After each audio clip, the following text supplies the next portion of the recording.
네, 반갑습니다. 두산 에너빌리티 근무하고 있는 손정락입니다.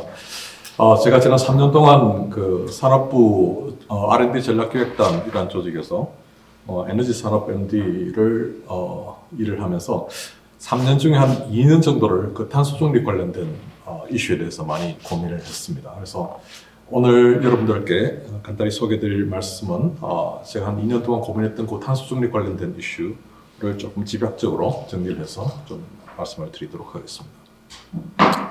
이런 목차를 통해서 말씀을 드리겠습니다. 먼저 그 탄소 중립과 관련된 그 Principles and Responsibility 이슈를 생각할 때 저는 원래 그 기계공학과에서 인력학을 전공했기 때문에 제 세계관에는 항상 그 인력학 제1법칙과 인력학 제2법칙이 자리 잡고 있습니다. 그래서 에너지를 할 때 중요한 두 가지 에너지의 모습이 열과 일이 있는데 위에 게 이제 인력학 제1법칙을 해서 에너지 보존의 법칙인데 에너지가 열이 일로 바뀌거나 일이 열로 바뀌더라도 에너지는 항상 보존된다는 것이 인력학 제1법칙입니다.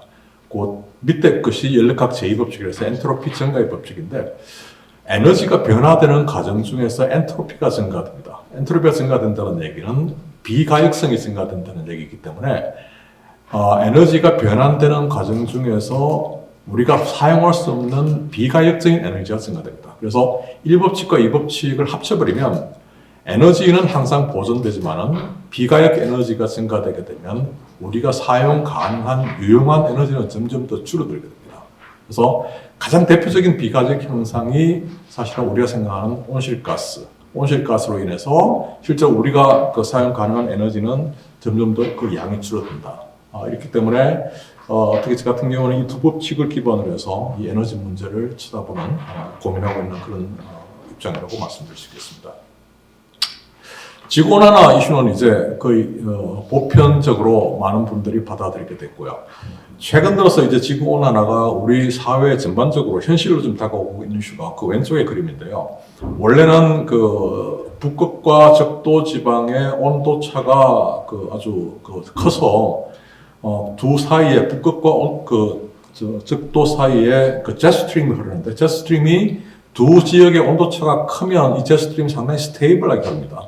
그런데 북극의 온도가 자꾸 낮아지기 때문에 두 지역의 온도가 차가 줄어들면 중간에 제트스트림 자체가 굉장히 불안정하게 됩니다. 인스테빌리티가 생기게 돼서 똑같은 위도상에서 옛날 같았으면 똑같은 위도상에서 한국이나 유럽이나 모든 지역의 날씨가 거의 비슷했는데 지금은 이게 unstable 헤드이기 때문에 똑같은 위도상이라도 올해는 이 지역이 추웠다가 내년엔 다른 지역이 올해는 이 지역이 추운데 다른 지역이 덥고 내년에는 그 반대 현상이 일어날 수가 있습니다. 이런 현상들이 지금 굉장히 급속하게 많이 일어나기 때문에 굉장히 많은 이제는 정말 이제 이 지구 온난화라는 이슈가 어떤 과학적인 어떤 그 논란거리가 아니라 우리 실생활에 굉장히 큰 영향을 미치는 그런 상황에 도달하게 됐다.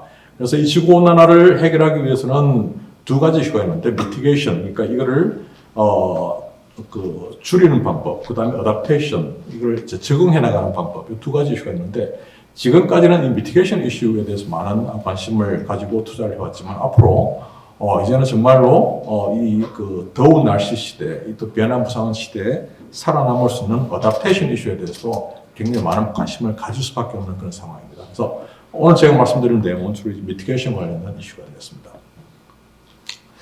여기 뉴욕타임즈에 한 2년 전에 보도된 자료인데요. 역사 이래로, 유사 이래로 전 세계에서 온실가스를 배출한 양을 보니까 제가 이게 숫자가 잘 안 보이는데 왼쪽에 50%가 몇 개국인지 잘 안 보이시는데 선진국 중심으로 20수개국이 50%를 배출했고 나머지 50%가 그 외 기타 등등 150국가가 방출했습니다. 그다음에 사실은 온실가스 배출 양의 이수로 보면 사실 이건 선진국 이슈죠. 여기 보시면 한국 같은 경우에는 오른쪽에 150국가 중에 하나로 한 1.1%. 사실은 한국이 배출할 수 있는 그 온실가스 양은 전체 양에 비해서 그다지 크지가 않습니다. 근데 문제는 이런 이슈가 있죠. 우리가 그 온실가스를 따질 때 그 퍼캐피타 이슈를 따집니다. 인당 온실가스 배출량이 어떻게 되느냐 보시면 한국이 상당히 높습니다. 세계 한 7개국 정도 되겠고요. 한국 앞에 있는 국가가 미국을 포함해가지고 사우디아라비아, 중동, 등등이 한국 앞에 있고 그 다음 나라가 다른 나라가 되겠습니다. 뭐 여러 가지 이유가 있는데 일단은 이 그 퍼캐피타가 굉장히 높다라는 그에 가장 큰 기여를 하는 것이 일단은 물론 이제 그 화석연료 기반의 어떤 제조 중심의 사업 그 국가다라는 것도 하나 있고 두 번째 가장 지금 심각한 것이 에너지 가격이 너무 쌉니다. 에너지 가격이 너무 싸기 때문에 많은 사람들이 이 에너지를 굉장히 낭비하는 요소가 이 퍼캐피타를 상당히 높이는데 큰 기여를 하고 있다는 것을 말씀드리고 있습니다. 글로벌 재정학적인 변화에 대해서 말씀드리겠습니다. 지난 그 2020년 10월에 대통령께서 탄소 중립을 선언하고 난 다음에 국내에서 탄소 중립 전략도 공표하고 탄소 중립 기본법도 국회에서 통과가 되고 그걸 기반으로 해서 탄중을 중심으로 2030 NDC 감축 목표와 2050 탄소 중립 시나리오를 마련하고 이거를 대통령께서 21년 11월 달에 컵26에서 가서 발표를 하셨습니다. 제가 속한 산업부에서는 요거를 구현하기 위한 에너지 R&D 전략 그리고 탄소 중립 대전환 비전 그리고 전략 요 수립 작업을 계속 했었습니다. 근데 문제는 이 대통령께서 가서 발표하신 그 CFP 컵26 회의가 그 마치고 난 다음에 그때 이제 폐막식 때 가장 큰 이슈가 뭐냐면 석탄 발전을 어떻게 할 것인가, 석탄 발전을 폐기를 하자라는 주장을 미국하고 유럽 쪽에서 했고요. 그 반대되는 국가들이 인도와 중국인데 석탄 발전 폐기보다는 석탄 발전 감축을 갖고 가자, 축소를 갖고 가자라는 저항이 있어가지고 결국에는 컵26의 최종 그 발표문에는 석탄 발전 폐기가 아니라 석탄 발전 축소로 이렇게 합의가 되었습니다. 그런데 이 컵26가 끝나자마자 곧 일주일도 안 돼가지고 인도 뉴델리 지역에 아주 극심한 스모그 현상이 발생해서 뉴델리 지역에 반경 150km 안에 석탄 화력 발전소가 11개가 있는데요. 11개 발전소 중에서 6개 발전소를 인도 스스로가 셧다운 시킬 수밖에 없었습니다. 인도는 컵26에서 석탄 발전 폐기를 강력하게 주장했던 나라입니다. 그리고 얼마 있지 않아 국제유가가 폭등을 하니까 미국 바이든 행정부는 자국의 원유뿐만 아니라 한국을 포함한 6개 동맹국의 원유도 방출을 해달라는 부탁을 하게 됐습니다. 미국은 석탄 발전 폐기를 강력히 주장했던 나라입니다. 이런 와중에 결국에는 지난해 2월 달에 우크라이나 사태가 터져서 현재는 전 세계가 그야말로 에너지 공급망의 케이오스 시대에 지금 돌입을 했고 단기적으로는 유럽의 가스 공급망 문제가 있지만 장기적으로는 전 세계적으로 지금 거의 컨센서스를 형성해 나가는 것이 지금 이 기회를 통해 가지고 재생에너지 발전 보급 확대를 통해서 화석연료 어떤 기반의 사회로부터 우리가 변화를 하자라는 그런 움직임이 지금 일어나고 있는 상황입니다. 우크라이나 전쟁이 일어나고 난 다음에 유럽에서 리파워 EU라는 정책을 발표를 했고요. 이게 지금 그 전쟁이 2월 달에 발생했는데 5월 달에 유럽이 러시아 석유 그 가스 의존도를 줄이기 위해서 무엇을 어떻게 할 것인가라는 정책을 발표를 했는데 주로 여러 가지 이슈가 있습니다. 투자를 많이 하겠다. 그다음에 에너지 수요를 줄이겠다. 그다음에 에너지 공급을 다변화시키겠다. 그리고 가장 중요한 것이 에너지 전환을 가속화시키겠다는 것입니다. 그래서 2030 재생에너지 비중 목표를 고전에 유럽의 2030 NDC 감축 목표가 2030년까지 55% 감축시키는데 그때 재생에너지 비중이 40%를 하겠다 그러는데 오히려 1년 반에 재생에너지 비중을 45% 돌리겠다라는 발표를 했고 지붕형 태양광을 설치를 의무화하겠다. 그럼 2030에 그린 수소 생산을 더욱더 확대를 시키겠다. 그래서 2천만 톤을 2030년까지 생산을 하겠다는 것인데요. 이 2천만 톤이라는 숫자가 우리나라 2050 탄소 중립 그 시나리오상에 2050년도에 우리나라 수소 생산 보급을 하겠다는 숫자가 2,700만 톤 정도 되겠습니다. 그거부터 한 20년 전에 거의 우리나라 수준을 맞먹는 그 수소를 유통을 시키겠다는 전략이 들어갔습니다. 잘 아신 대로 미국의 IRA입니다. 그러니까 그 Inflation Reduction Act인데 목적은 에너지 투자입니다. 그리고 실제로는 에너지 투자를 기회로 에너지 투자와 관련된 모든 산업들을 로컬리제이션을 시키겠다는 것이고 그 로컬리제이션을 통해서 미국 내에 일자리를 창출시키겠다는 것이 목적입니다.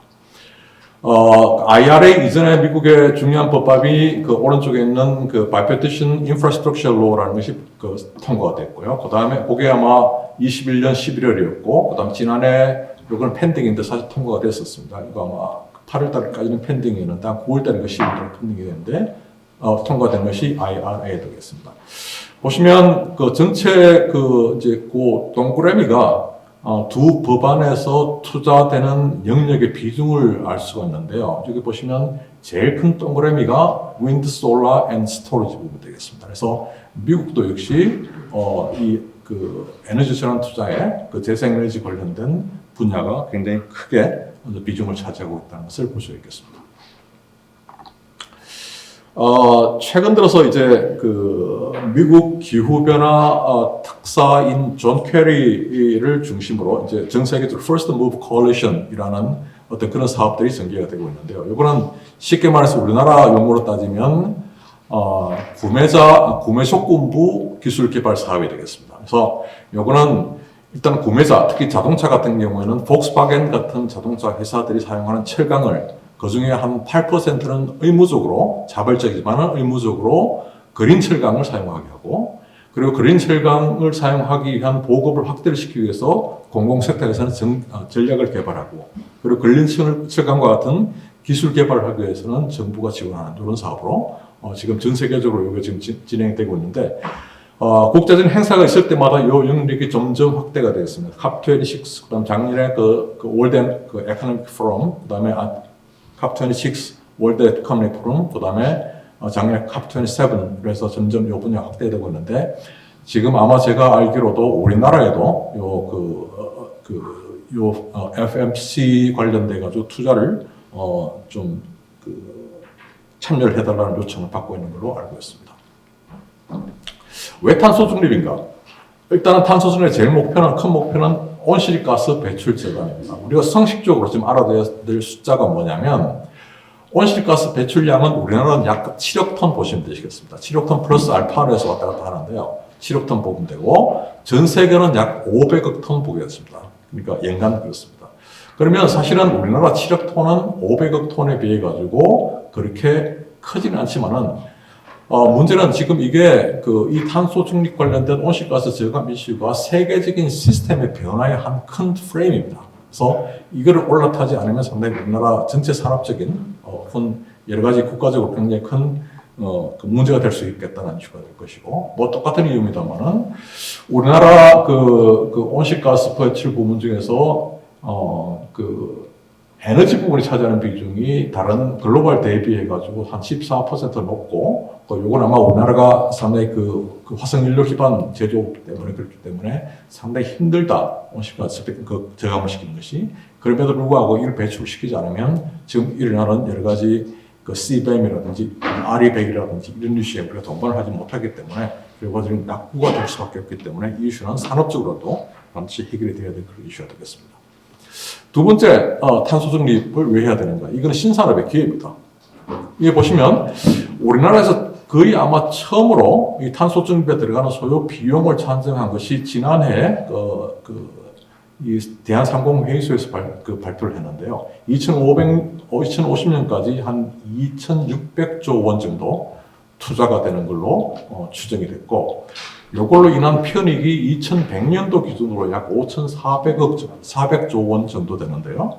그 중에 이 편익이 두 가지 편익이 있습니다. 하나가 기후변화 편익이 있고, 기후 편익이 있고, 다른 하나가 이 투자 편익이 있습니다. 기후 편익이라는 것은 원래 2100년도까지 우리가 지구온화 온도를 1.5도씨까지 유지를 시키기 위해서 투자하는 비용인데, 그 비용이 이제 보시면 2100년도에는 그 편익이 한 3,000조 원 되지만은 이 비용이 사실은 2100년에는 아직 한 시간이 많이 남았잖아요. 근데 우리가 지금 거의 살 수 있는 기간을 한 2050년 봤을 때 이 편익의 비중이 2050년 보면 한 7조 정도밖에 되지 않아요. 그러니까 기후 편익은 투자 대비 우리가 느낄 수 있는 시기가 너무 멀다.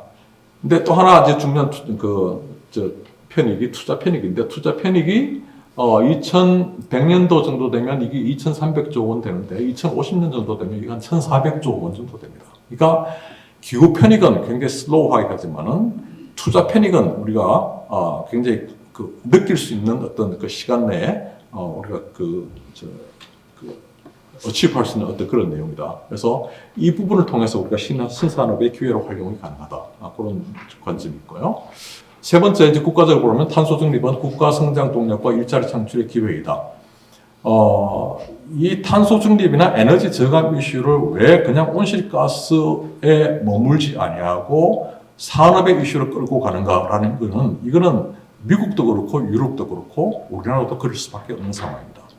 특히 이제 우리나라 같은 경우에도 이제 1960년부터 이제 산업화 시대가 일어나면서 조선 산업, 자동차 산업, 반도체 디스플레이 산업 등등이 많이 발생했는데요. 사실 이 산업들을 우리가 주력 산업이라고 합니다. 근데 이 주력 산업을 성장하는데 굉장히 큰 역할을 하는 것이 사실은 에너지 산업이다. 그래서 에너지 산업은 주력 산업이라 그러지 않고 이제까지 기간 산업이라고 불렀습니다. 그렇지만은 이 탄소 중립 상황에서는 여기까지 새로운 어떤 기회가 많이 일어나게 되면 에너지 산업은 더 이상 기간 산업이 아니라 주력 산업이 돼야 된다. 그래서 다른 그 자동차 산업같이 에너지 산업도 주력 산업으로 성장을 시켜야 된다. 그와 관련된 중요한 이슈들이 전력 인프라를 혁신시키고 재생에너지를 확대를 시키고 수소 경제를 글로벌 리드를 시키고 어떤 이런 이슈들이 있기 때문에 이걸 갖고 에너지 산업을 국가 주력 산업으로 만들어야 된다. 그런 측면에서 의미가 있다고 생각합니다. 탄소 중립 혹은 그 에너지 안보 그리고 지속 가능한 성장을 위한 이슈들을 몇 가지를 짚어보도록 하겠습니다. 요게 지금 지난해 초반에 제가 산업부에서 그 국가 에너지 정책 3대 키워드를 산업부에 제안을 해가지고 요게 지금 산업부에서 작성한 그 에너지 국가 그 기본 계획의 어떤 그 프레임으로 지금 반영이 되어 있습니다. 국가적인 에너지 정책은 단기적으로는 에너지 가격을 안정화시켜야 되고요. 장기적으로는 에너지 완보를 확보를 해야 되고, 장기적으로는 탄소 중립에 도달해야 됩니다. 그래서 요 세 개를 우리가 도달하기 위해서는 세 가지 중요한 키워드가 에너지 안보, 에너지 전환, 그리고 지속 가능한 성장이다. 이렇게 말씀을 주시겠습니다. 지속 가능한 성장 관련돼서 지금 재생에너지 부분을 우리가 봐야 되는데, 재생에너지 투자 확대는 세계적인 추세입니다. 그러니까 2021년 현재 발전 분야 글로벌 생육 투자 중에 70%는 재생에너지, 그 다음에 2021년 현재 에너지 전환 관련 투자 중에 한 47.2%는 재생에너지입니다. 사실 이러한 붐은 1970년대 말 1980년대에 재생에너지가 아니라 대체에너지라는 용어로 전 세계에 한번 바람이 분 적이 있습니다. 그래서 그때 백악관 옥상에다가 태양열을 집열판을 설치를 하고 듣는 그 활동이 있었는데, 문제는 그때 이제 80년도 그런 그 대체 에너지 붐이 일어났지만은 갑자기 석유 그 석유가가 떨어지는 바람에 이 대체 에너지 사업이 그냥 죽어버렸습니다. 더 이상 일어나지 않았습니다. 그렇지만 지금 이야기하는 재생에너지 사업은 그때하고 상당히 다른 것이, 이미 지금 그 여러 가지 에너지 안보 이슈가 있지만 이미 지난 10년, 20년 동안 재생에너지와 관련된 시장이 이만큼 확장이 되어 있기 때문에 그때 대체에너지와는 달리 이제 재생에너지는 더욱더 확대되고 어떤 세계적인 주력 산업으로 그렇게 성장할 것으로 이해를 하고 있습니다. 저도 이제 두산에 와서 일을 한 지가 한 2달 정도밖에 되지 않는데, 두산에 와서 지금 제가 처음으로 계속 이야기하고 있는 것이, 재생에너지 비중 확대는 두산으로서는 불편할지도 모르겠지만 사업의 포트폴리오의 상수로 보고 사업 전략을 다시 짜야 된다. 장기적인 이슈뿐만 아니라 단기적으로도 이게 재생에너지가 우리가 풍력 외에 다른 것을 직접 하지 않지만 LNG 사업이라든지 석탄 사업이라든지 어떤 이런 사업을 짤 때 재생에너지 보급 확대를 상수로 보지 않으면 사실은 앞으로 단기적이든 장기적이든 어떤 에너지 시장에서 성장할 수 없다. 이런 메시지를 계속 던지고 있습니다. 두 번째, 이제 재생에너지 확대가 되면 전력 인프라 이슈가 따릅니다. 재생에너지가 확대가 되면 아시다시피 변동성 이슈가 있기 때문에 전력 계통의 어떤 파괴적인 혁신이 필요합니다. 지금까지는 대규모 주간 집중형 그리고 경직성 어떤 그런 전력 계통이 재생에너지 확대가 되면 소규모 분산형, 윤성 관련된 어떤 그런 형태로 바뀝니다. 이런 형태로 바뀌면 여러 분야의 기술 혁신이 필요하고요. 이러한 기술 혁신은 새로운 비즈니스 모델을 우리가 만들어내가지고 새로운 산업들을 일으키게 됩니다. 이걸 준비하는 걸 보면, 전 세계적으로 보면, 이제 그 오른쪽 축이 그 에너지 발전 산업과 관련된 어떤 그 스프라이 체인, 그 밸류 체인이라고 보시면 되겠고요. 왼쪽에 한 10개 국가가 유럽 국가의 한전에 해당되는 그 유틸리티 컴퍼니들이 좀 되시겠는데, 뭐 슬라이드 상당히 복잡합니다만 초록색으로 해당되는 부분들이 이 사람들이 계속 투자를 하는 분야인데, 보시면 재생에너지 부분 다 그로로 되어 있고요. 우리가 눈여겨봐야 될 부분은 뒤쪽 아래쪽 부분입니다. 에너지 서비스 그리고 넌 에너지 서비스 쪽에 유틸리티 컴퍼니들이 거의 대부분 투자를 확대를 하고 있습니다. 이 부분은 우리나라 한전의 경우가 좀 상당히 많이 다르죠. 그러니까 사실은 우리나라 한국전력과 같은 유틸리티 회사들이 앞으로 새로운 세계에서 살아남기 위해서는 기존의 재생에너지 부분의 확대, 그리고 뿐만 아니라 후단의 에너지 서비스, 그리고 에너지 서비스가 통신 등 혹은 바이오 같은 새로운 산업과 연계되는 넌 에너지 서비스 능력의 투자가 계속 확대가 되어야 된다. 이렇게 말씀을 드리겠습니다. 최근에 이제 이슈가 되고 있는 수소 경제입니다. 수소 경제는 시작 때는 상당히 조금 복잡했고 저도 뭐 긴가민가 했는데, 어쨌든 지금은 수소 경제 이슈는 우리나라뿐만 아니라 전 세계적으로도 어떤 하나의 프레임으로 잡아가고 있는 것은 우리가 부인할 수가 없는 사실입니다. 수소 경제가 실제로 우리나라 혹은 최종 소비자에게 기여가 가능하기 위해서는 네 가지 이슈에 대해서 문제가 반드시 해결이 됩니다. 일단 수소에는 제일 위에 기존의 석탄, LNG, 석유 등에 비해서 경쟁력이 가능해야 됩니다. 물론 이거는 탄소세 같은 것이 이제 올라가게 되면 그런 기회가 더 많아질 것이고, 두 번째는 기존의 화석연료뿐만 아니라 새로운 저탄소 에너지, 태양광 풍력 대비 수소라는 것도 경쟁이 가능해야 되고, 세 번째는 에너지 전환과 관련된 여러 가지 그린 프리미엄을 수소가 흡수를 해야 되고, 또 가장 중요한 것은 R&D 성숙도가 실제로 우리가 산업에서 어치고 할 수 있을 정도로 성숙이 돼야 된다. 그래서 이 네 가지 이슈가 해결이 되면 아마 수소라는 이슈는 특히 에너지 전환에 굉장히 큰 역할을 할 수 있을 것이다. 그렇게 생각할 수 있겠습니다. 마지막만 말씀드리겠습니다. 저는 지난 30년 동안 이제 한국에 들어와서 발전용 가스터빈, 그러니까 LNG를 이용해서 전기를 만드는 주기기인데요. 그 가스터빈을 개발하는 일에 한 30년 동안 일을 해왔습니다. MD를 하기 직전까지. 처음에 이제 1991년도부터 1메가와트급 가스터빈을 개발을 했는데 5년, 6년 동안 죽을 고생을 해서 개발을 했는데, 갑자기 IMF를 터지니까 이 사업이 없어져 버리고 개발했던 어떤 저를 포함한 모든 개발 인력들은 공중으로 다 산화되어 버리고, 그리고 그 이후에 이제 두산중공업 등등에서 5메가와트 개발도 국가의 지원을 받아서 해보니까 이게 하고 나니까 또 시장이 안 열려서 아직 한 대도 팔지도 못하는 상황이고, 또 우여곡절 끝에 한 2013년부터 아주 큰 가스터빈을 우리가 개발했습니다. 270메가와트급 가스터빈 개발하는데, 이거 가스터빈 개발하는데 이제 국가 지원을 받다 보니까 예비 타당성 조사를 신청을 해야 되고요. 그걸 한번 떨어지고 하니까 기획하는 데 한 4년 걸렸습니다. 개발하는 데 한 5년 걸렸고요. 그래서 우여곡절 끝에 이 초도품이 지금 이제 서부발전 김포열병합 설치가 돼가지고 아마도 한 다음 달 정도 이제 파이어링 될 것 같은데, 제가 말씀드리고 싶은 이슈는 뭐냐면 1991년도부터 2020년까지 이게 30년입니다. 하나의 가스터빈을 국산화시키기 위한 여정이 30년인데 우리가 2020년에서 2050년까지 앞으로 30년밖에 남지 않았습니다.